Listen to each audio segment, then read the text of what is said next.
Bonsoir à vous tous et merci d'être avec nous dans le programme du soir sur New World Info ce lundi 12 octobre 2020. Nous commençons avec le décryptage de l'actualité et nous allons parler ce soir des États-Unis. Donald Trump se déclare immunisé face au Covid et repart au combat. On en parle tout de suite avec notre éditorialiste Mamadou Diouf. Bonsoir Mamadou Diouf. Bonsoir Samuel. Le président américain Donald Trump a affirmé dimanche 11 octobre qu'il était désormais immunisé contre le Covid-19, affichant, propos moqueurs à l'appui, sa volonté d'en découdre avec Joe Biden dans cette dernière ligne droite de la campagne pour la présidentielle du 3 novembre prochain. Il semble que je sois immunisé pour, je ne sais pas, peut-être une longue période, peut-être une courte période, peut-être pour la vie, personne ne sait vraiment, mais je suis immunisé, a-t-il déclaré, Mamadou Diouf. On connaît la propension de Donald Trump à banaliser tout ce qui est sérieux. Ce qu'il dit, est-ce qu'il le tient d'avis de scientifiques? On ne peut pas dire qu'il le tient d'avis de scientifiques, puisque pour valider ce qu'il dit, son retour vers la campagne, certains parmi sa cellule de communication ont essayé de donner une sorte d'avis favorable du directeur de l'Institut national des allergies et des maladies infectieuses, qui immédiatement a démenti ce qui a été dit. Alors que sur cette question de l'immunité par rapport au Covid, il y a un débat scientifique qui est là, qui n'est pas encore tranché. On se rappelle que certains pays qui y croyaient au départ avaient tenté l'immunité collective en laissant un peu la maladie partir, mais tout le monde a reculé. Il n'y a aucun pays qui a continué sur cette base de l'immunité relative. D'ailleurs, lui-même, il le dit en disant, il ne sait pas si c'est pour quelques mois, c'est pour quelques années, c'est pour toute la vie. Effectivement, d'un point de vue scientifique, il n'y a pas encore un avis ferme pour dire qu'effectivement, quand quelqu'un a déjà eu le Covid, la personne ne l'aura plus. Et même si c'était le cas, aux États-Unis, le Covid est toujours en situation de catastrophe. Les gens l'oublient parce que le président n'en parle pas. Il ne parle que de sa personne en oubliant que les Américains continuent de mourir et par centaines tous les jours à cause du Covid. Il y a fin août, des chercheurs de Hong Kong qui ont annoncé avoir découvert le premier cas au monde de réinfection par le Covid-19 quelques mois après guérison. Donc, ça veut dire qu'il y a des gens qui peuvent à nouveau se réinfecter.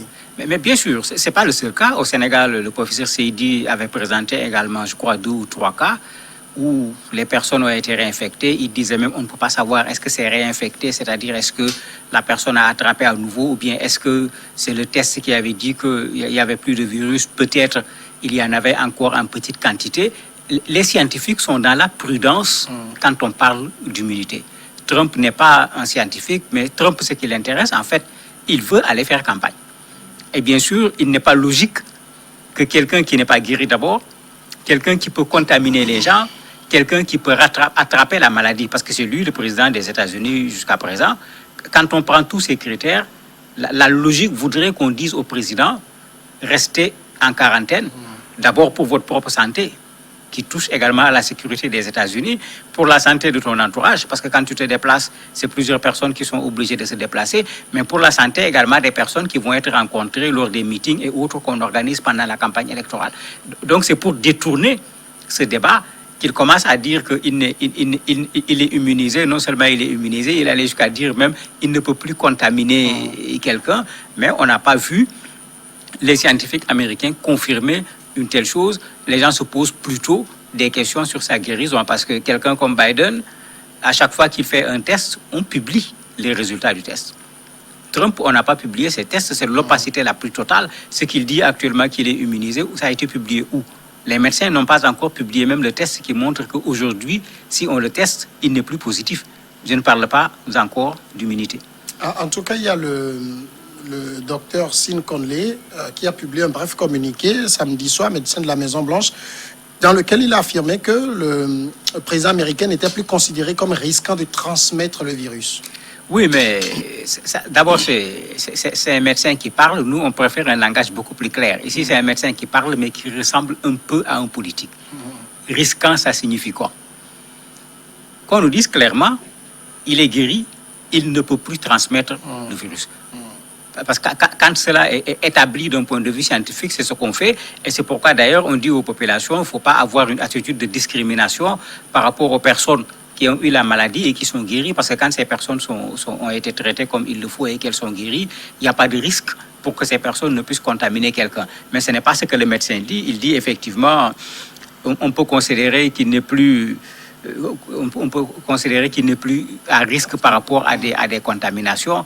Pour moi, c'est encore vague. Et il y a d'autres médecins américains qui contestent en disant que mais, si ce qui était dit est vrai, s'il y a eu l'acharnement thérapeutique sur Trump, puisque c'est comme ça qu'il faut l'appeler, il a été bombardé, y compris même par des produits pas encore homologués, comment les gens peuvent expliquer qu'il puisse se relever aussi rapidement et qu'il soit guéri aussi rapidement? Il y a des médecins américains qui posent la question en disant, attendez, est-ce qu'on ne l'a pas dopé? Ce qu'ils reprochaient à Biden, est-ce qu'on ne l'a pas dopé pour qu'il puisse tenir debout, alors qu'il y a la campagne qui va s'épuiser parce que les élections se rapprochent de plus en plus. Biden est encore devant lui au niveau des sondages pratiquement de 10 points, quel que soit le sondage qu'on prend.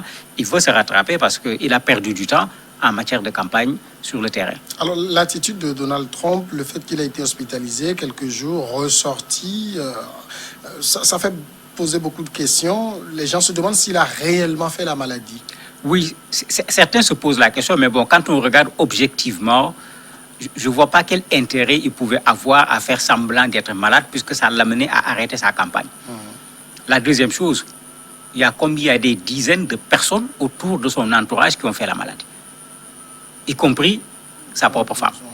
Bon, s'il n'y avait aucun malade autour, on pourrait dire, mais comment se fait-il que il est là, il est malade et puis il n'y a rien? Il est clair que la maladie est venue à la Maison-Blanche, la maladie est venue dans son entourage.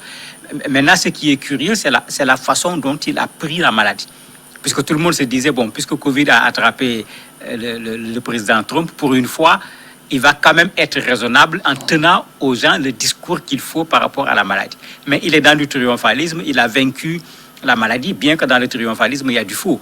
D'ailleurs, même quand il a fait son tweet, Twitter également a réagi en disant que de faire attention parce que dans le tweet du président américain, il y a des informations trompeuses, puisque de plus en plus, les réseaux sociaux également commencent à ne pas laisser passer n'importe quelle information, à bloquer ou à corriger s'il y a besoin. Mais si on va corriger l'information du président américain, c'est qu'effectivement, pour le moment, rien ne prouve que le président américain ne peut pas contaminer une autre personne. En tout cas, à l'heure actuelle, tout montre que rien ne peut arrêter le président dans son envie de repartir en campagne. Ah, mais bien sûr, il était déjà dans son élan, attaquant toute personne qui n'est pas d'accord avec son second mandat. Il est clair que c'est dans cette logique de combat que le président se trouve. Et dans tout ce qu'il fait, c'est cette logique de combat qui prime. Ce n'est ni sa santé, ni la santé des Américains. Parce que s'il tenait compte de la santé des Américains, on est autour de 214 000 morts actuellement aux États-Unis. On est autour de 40 000 personnes qui attrapent le virus par jour.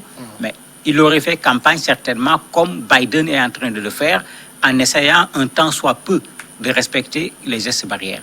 Mais il ne le fait pas du tout. Et ce qu'il oublie, c'est que des gens, il dit immunisés. Je ne me rappelle plus la star là, son nom. Il y a un qui a été contaminé 3 fois.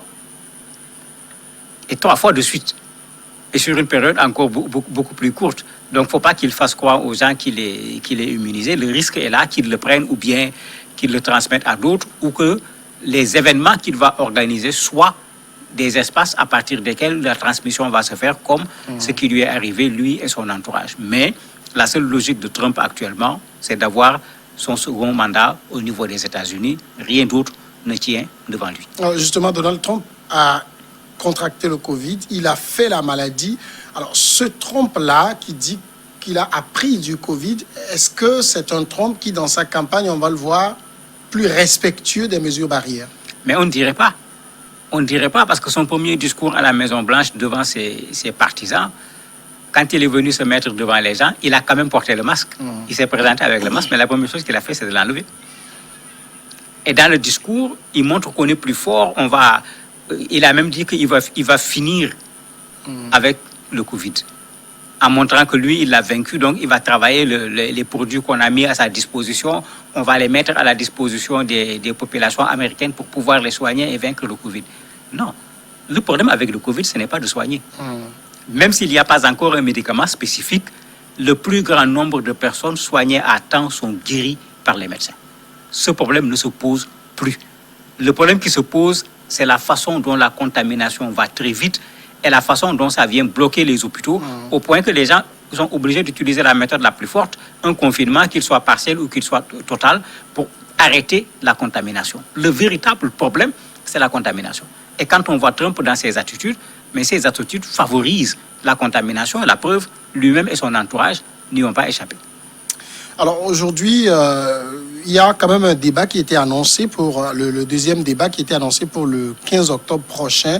Dans le contexte actuel, il a fait la maladie et tout. Est-ce que ce débat va être maintenu? Et si oui, on s'imagine que les conditions vont être plus draconiennes autour. Mais bien sûr, il y a de quoi se poser des questions. Est-ce que le débat va avoir lieu? Puisque certains disaient même qu'il fallait le faire en utilisant les moyens techniques, que les deux personnes ne soient pas en face. Si on regarde le débat entre les deux vice-présidents, les dispositions qui ont été prises sont beaucoup plus fortes que les dispositions qui avaient été prises lors du débat entre les deux présidents. Il y avait même des vitres devant chacun pour pouvoir protéger l'autre. Mais Trump ne veut pas de ça. Quand on posait le débat au départ, les gens avaient dit il n'y a pas de problème, le débat va se faire en visioconférence. Il avait immédiatement dit je ne suis pas d'accord parce qu'il veut être là physiquement pour montrer qu'il tient bon, il est en bonne santé, parce qu'aujourd'hui, c'est la plus forte interrogation chez les Américains. D'abord, est-ce qu'il est en bonne santé? Ensuite, est-ce que lui, il est une exception pour que le corona n'ait pas des effets secondaires chez lui, comme le corona a ses effets, des séquelles au niveau d'un certain autre nombre de personnes, et ces séquelles aujourd'hui sont connues sur le plan scientifique, puisqu'il y a assez de malades pour pouvoir documenter une telle chose. Mais lui, tout son jeu, c'est de montrer qu'il a vaincu corona et que le Trump qui était là avant corona, c'est le même, voire même, il est davantage en forme. Est-ce qu'il va accepter de faire face à Biden dans ces conditions? Parce que Biden est très clair, dans tout ce qu'il fait, il exige que les conditions minimales de protection soient respectées. Mais comment on arrive aussi, enfin, comment Donald Trump arrive facilement à s'imposer à son entourage? On sait que les présidents américains, sur beaucoup de questions, ils doivent écouter leur service de sécurité, leur service de santé et autres, mais lui, on dirait que c'est lui qui mène la manette. Oui, Trump est un président hors norme. En un mandat, combien de conseillers, combien de ministres ont fini par démissionner parce que le président ne respecte pas cette règle fondamentale. Quand il veut faire une chose, vous n'y pouvez rien. D'ailleurs, ce que les gens lui reprochent le plus, un conseiller, on le consulte avant. Mais généralement, comme le disent ceux qui ont écrit sur lui, c'est sur son lit, même pas à la Maison-Blanche, c'est sur son lit qu'il fait son tweet et il y a une décision qui est déjà prise. Les personnes concernées n'ont pas été consultés. Le processus normal pour voir qu'est-ce qu'on risque, les enjeux de la décision, rien n'a été respecté. Et ça fait que beaucoup de personnes dans son entourage ont dû démissionner parce que ces personnes sentaient qu'elles ne servaient absolument à rien. Et quand les gens s'asseyent avec le président pour le convaincre, mais c'est tout un problème. Vous voyez tout ce qu'on a publié comme ouvrage sur lui, montrant son comportement, où certains vont même jusqu'à se poser la question sur son état d'un point de vue psychologique, y compris sa propre nièce, disant qu'il n'est pas tout à fait normal, il faut plutôt le regarder dans du paranormal. Quelqu'un comme ça, des conseillers, ne peuvent pas servir à grand-chose à côté de lui. Malgré tout, il a beaucoup de partisans qui croient en lui. Oui, il a plus que des partisans, il a des adeptes. Moi, je les appelle des adeptes parce qu'il y a des gens, c'est Trump ou rien. Vous avez vu, ils sont venus à la Maison-Blanche courir un risque de venir écouter un président qui sort d'une maladie et dont la négativité par rapport au virus n'a pas été démontrée jusqu'au moment où nous parlons. Et très certainement, quand il va sortir pour aller ailleurs, ils vont le suivre. Il ne faut pas qu'on oublie que ces gens sont allés se mettre devant l'hôpital. Le président est sorti pour les saluer. Donc, eux, comme le président, ont exactement la même attitude par rapport au virus. C'est eux qui disent de ne pas porter le masque. C'est eux qui disent que ce n'est pas la peine de respecter la distanciation sur le plan physique, etc. Donc, c'est pourquoi je parle d'adeptes. Ils raisonnent comme lui. Et le discours de Trump passe totalement devant ces gens-là. Mamadou Diouf, merci d'avoir répondu à nos questions. C'est moi qui vous remercie. Nous allons partir à la pause et on revient dans quelques minutes pour recevoir l'invité d'aujourd'hui.